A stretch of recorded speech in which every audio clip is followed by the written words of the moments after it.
to live in a house with 6 other people. You know, Taiwan isn't like in your face.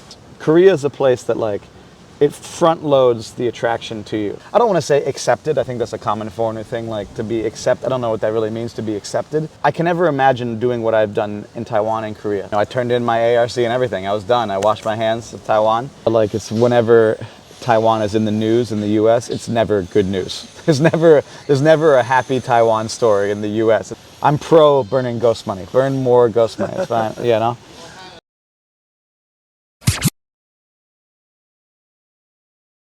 Hi， 大家好，欢迎来 Welcome to Taiwan。我叫拉面。今天我们跑去到台北，跟我们美国朋友聊天。影片开始以前，请不要忘记订阅、按赞、开启小铃铛，谢谢大家。And first, I want to say, if I'm like moving like this the whole time, That's okay. I screwed up, and I want to tell the people watching. Why this guy? Why is this guy moving around? I pinched a nerve in my neck. All right, I'm in pain. Okay. Yeah, my name is Sam. I'm originally from the USA. Been in Taiwan for 11 years. I work as an English teacher, but most people probably know me as one of the owners and a stand-up comic who performs at 2-3 Comedy Club in Taipei. Why do you choose to come to Taiwan? Pretty random, not like a lot of thought into it. I taught English previously in Korea, and I was looking for a place that I could teach English for a year while I worked on my law school applications. So I had a friend who lived in Sinju and was teaching English up there, and he recommended Taiwan, said it was a great place, and I just came with the goal of being, just 1 year, and then, here 11 years later, I'm still here. So yeah. You mentioned a friend recommendation. Yeah. How did they recommend Taiwan to you? What did they tell you about Taiwan? Honestly, because what I was looking for was just a place to teach for a year, save up some money. So most of our conversations were more about like, the jobs are good here, the money for a year is good, Taiwan's a convenient place, nice. To be honest, like first coming here, I wasn't super curious about, I thought it was just a place to live for a year and see something new. But I didn't put a lot of effort into like learning the language in the first year. Because I thought it would just be a 1 year thing, just a chapter, so. So why did you stay for 11 years? I applied to law school. I went back to the U.S. To go to law school, and I turned in my ARC and everything. I was done. I washed my hands of Taiwan. Never thought about like what I wanted my life to be, and I quit. I called up the law school. I withdrew before classes started. I never set foot on the campus even, and I had nothing to do at that point. So I bounced back to Taiwan because I had friends here. I knew I could find work here, and then about a month later, I started doing stand-up. And that just kind of filled that gap of what I was like looking for, like to put my energies into and do things. And then, already I enjoyed living in Taiwan, but it was like after that I started to like really love being in Taiwan and wanting to do comedy, but also use that to build something here in Taiwan and to build a life and a business here. If you had to do it all over again, would you have made the same choice?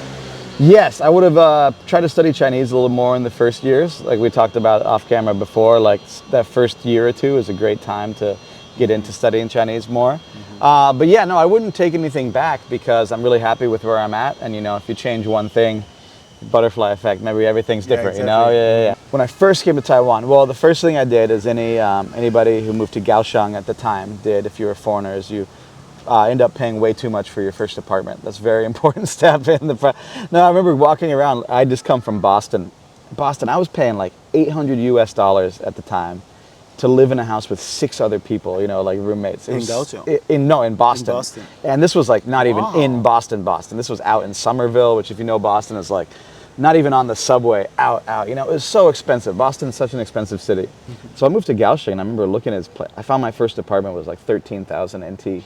For me, I was like, that's like 450 US. I'm like, this is half the cost. And I got a big kitchen. I got there's this great place. And then all my friends who had lived in Kaohsiung for a long time were like, you're an idiot. You're paying too much.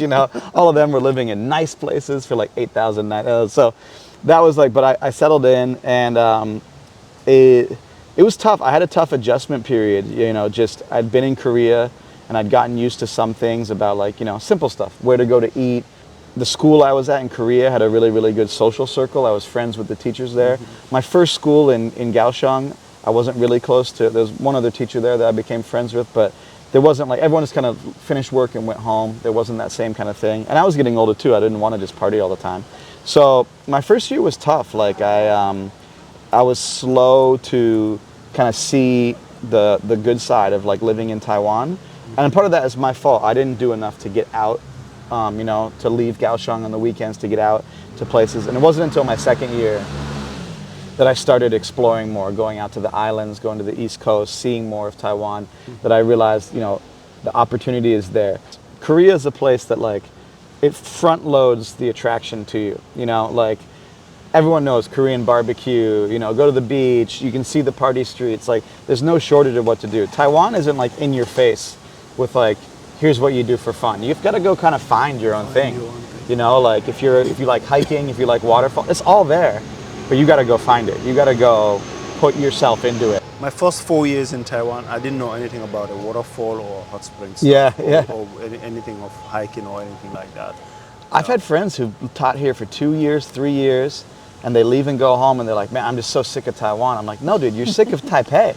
You haven't left Taipei. You've been up here for 3 years, you know, and Taipei is a very fun city, but you got to get out into nature a little bit. I'm like, you're not sick of Taiwan. You're sick of the same 4 restaurants you go to every day, you know? People get in their routines. And Taiwan's a place that you got to push yourself. You got to challenge yourself to change your routines, to try new things and stuff like that. You know, the best meal you find might be a little hole-in-the-wall corner restaurant. Someone's making beef noodles you just haven't tried before, you know? And it's not going to be on Google Maps. It's not going to be advertised to you. You got to find it, so. Lived in Korea and now in Taiwan. What are some of the things that people do in Korea that is different from how it's done here in Taiwan? I think, well, the biggest difference for me is how old I am when I was there. You know, I was in Korea in my early 20s. So I was just partying and having fun and, you know, like, I don't think I learned any words of Korean other than beer, soju, and, like, you know, like, just, you know, just give me some soup, please, stuff like that. I'm not an expert on Korean or Taiwanese culture enough to say a big difference, but for sure, the drinking culture in Korea was very, very extreme, you know, like businessmen passed out in the street and things like that. And to some extent, I feel like Korea definitely seemed a little bit more impenetrable, where, like, it was never like, I can never imagine doing what I've done in Taiwan and Korea, opening my own business, creating a place, you know, setting up roots here. Like, you know, I see myself living in Taiwan. I've got 2 cats. I'm not going anywhere, you know. Korea, it just felt like I could never see myself staying there long term. Like, I'd never be, I don't want to say accepted. I think that's a common foreigner thing, like, to be accepted. I don't know what that really means, to be accepted. But it felt like Korea was much more difficult to integrate your life into, to become part of the Korean culture. Whereas Taiwan, I feel like it's much more laid back and kind of accepting, and that has more opportunity in Taiwan. But at the same time, maybe that's because I was a drunk 21-year-old running around, you know? Maybe the Koreans would have liked me more when I was 30, you know? That might be, I got to take some responsibility, you know? What part of Taiwanese culture do you find most fascinating? How interesting it is that how many people want to get involved in something that's really in Taiwan relatively new. Stand-up comedy culture is very, very different, but for a lot of people, you know, the shows have been really, really successful. People go, and the audiences have kind of quickly become pretty smart and pretty savvy audiences in terms of what they're looking at. You know, they have high expectations for the performers, and so it's really interesting to see how quickly Taiwan's kind of taken interest in something that's relatively new and kind of adapted that, and the ways that the Taiwanese comedy scene is still making itself different and unique. So they're taking it in, but what's coming out, the product that's being created, is something that's still uniquely Taiwanese. A lot of the Taoist traditions here, like the temples and the parades and things like that, like it's something that I still don't understand. Like a lot of like a lot of the religions and things coming from the Western side, like, and even like Buddhism and things like that, are more understandable. But the Taoist traditions, really, like, I still don't understand a lot about where those come from. But seeing all the temples and things like that, that's always like really interesting and a bit like mysterious to me. Like, you know, like those things. So I really enjoy that. And living in an area like I do now, where there's so much of that around, it's really cool to be immersed in. And I hope it's something that never changes in Taiwan. I'm pro burning ghost money. Burn more ghost money. It's fine, you know. What do your friends or family members know about Taiwan in the U.S.? I think most of them know that it's not Thailand by now. Most of them have figured that out. Like 90% have figured that out. I mean, the biggest thing, obviously, I do a joke about it in my set, but like, it's whenever Taiwan is in the news in the U.S., it's never good news. There's never a happy Taiwan story in the U.S. It's always, is China going to invade? Is World War III going to start? You know, some of them know TSMC and the chips. A lot of them know bubble tea. But the most common is the situation with China, especially after, you know, the Russian invasion of Ukraine. That became much more prominent on the U.S. news and things like that. So the level of concern from family member back home definitely like spiked after that happened, understandably, I guess. But yeah, my parents have both come over to visit. They love Taiwan. They had an amazing time here. I hope that they'll both be able to come back over again. I've had a few friends be able to visit me. They've absolutely loved it here. I mean, Taiwan is such an underrated place to come, you know, and we're lucky for that because, you know, if we were as famous as a Thailand or something like that, then we'd have a lot more of the kind of foreigners you see in Thailand, which nobody wants more of those guys, right? So, and they are guys too. They're all guys. That's right. Yeah. You talked about parents. Yeah. How was their reaction knowing that you're coming to Taiwan? I think that they have an appropriate level of worry, but they're not like crazy concerned about it. And just in general about living overseas, I think honestly, if you'd say like, would it be their first choice for their son to live halfway across the world? Probably no. But they also know that this is where I've built a life for myself and created these opportunities, and what I've done with 2-3 is really like uniquely kind of my own thing. And so I think they're very proud of me for that. So they know that this place is special to making that possible. So yeah. They came to Taiwan. What's their impression of Taiwan? I think it sounds like a stereotypical answer, but really the friendliness of Taiwanese people, which is something that I think all foreigners notice and talk about. Yeah. But especially, man, if you're an older foreigner, oh my God, it's like times 10. My mom would go for a walk every morning because she was jet lagged at like 5 a.m. around Da'an Park. And people would come up to her and just start talking to her, like, where are you from? Like, blah, blah, can I help show you some place to give food? They'd give her food, give her gifts and things like that. Like, we hope you love Taiwan, you know, like, it was times 10. My dad was visiting, and he and his partner who he was traveling with would go, and they'd just stop into random places. Everyone would want to talk to them and just like show them more things about Taiwan. My mom, she would meet people and they'd tell her that I was like a bad son. She's like, you're staying at because she stayed at a hotel because my apartment was just a studio. She's like, how's your son letting you stay at the hotel? He's a bad son, you know, like you should be staying with him. He should be at the hotel, you know. Like, the hotel was much nicer than my apartment. My mom was doing all right, but yeah, it's the overwhelming friendliness that I think all of us feel. Man, if you're an older person, especially, it's like times 100. You're treated special. Yeah. You talked about stand-up comedy. Yeah. How is the stand-up comedy in Taiwan compared to other countries that you know of? Yeah, the biggest difference is the size of the pool of people who are doing it and the number of opportunities. There's places like the US, Europe, Australia that have really established stand-up comedy culture for a long time. There's clubs built up everywhere. So there's tons of opportunity to perform. But because of all that opportunity, you also have so many people who are performing, so many people doing it. So it's really easy to just be lost in the crowd of, you're one of thousands, tens of thousands of people doing it. It's really hard to get noticed and break through. And open mics in the US are brutal. I performed at one open mic in the US. I'd been doing comedy for 2 years in Taiwan.